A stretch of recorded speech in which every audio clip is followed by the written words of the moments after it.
All right, next we are going to show a slip collar. They call it a prong collar, or not a prong collar. They call it a choke collar. I call it a slip collar.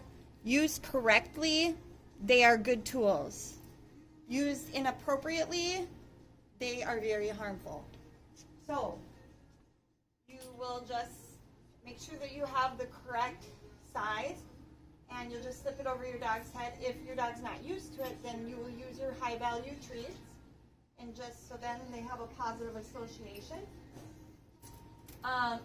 So with Hemi, all of these tools I've used with Hemi specifically, and basically I just use a flat collar now.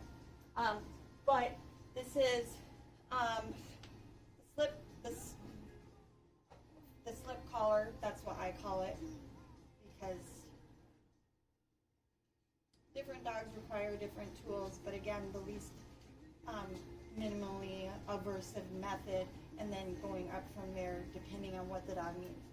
So what you'll do with this is you will never have it constantly tight like this. You will never be pulling in a slow motion. You will be booping a little bit, Hemi, and you'll say heel. And this is only a tool for extra getting their attention, to help them focus. Anyway, so this, never tight, a little boop, Hemi, come on. It's not tight, it's a little boop, release. Boop, release. Good boy. Yes.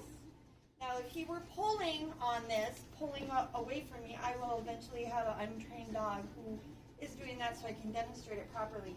But if he's pulling away from me and it's tight around his neck, all I'm doing is he's pulling on his neck. All I'm doing is walking the other way. Boop, boop, boop. And I am literally walking the other direction. I'll try coming back. They're pulling again. They want to pull again. Nope. Boop, boop, boop. And then we just go back. If there's some kind of a trigger stimulus over there, then we'll want to bring them back over to wherever their threshold is, where they can refocus and pay attention back onto their owner. Right? Good boy. And then when done, just slip it off. It's a good tool to use. Sometimes just the jingle, I've noticed, has helped Hemi in the beginning with just sensory, to kind of like just hearing something different, having a different feel or pressure. So at first I would use this, and then I would, now I use it, you can use these as needed, so you have this added on with your flat collar. If you need, you can hook it onto your flat collar and use it like that too. If your dog is doing good on the walk, that way they don't need that extra pressure, then you can avoid that extra pressure by just also attaching it to your flat collar.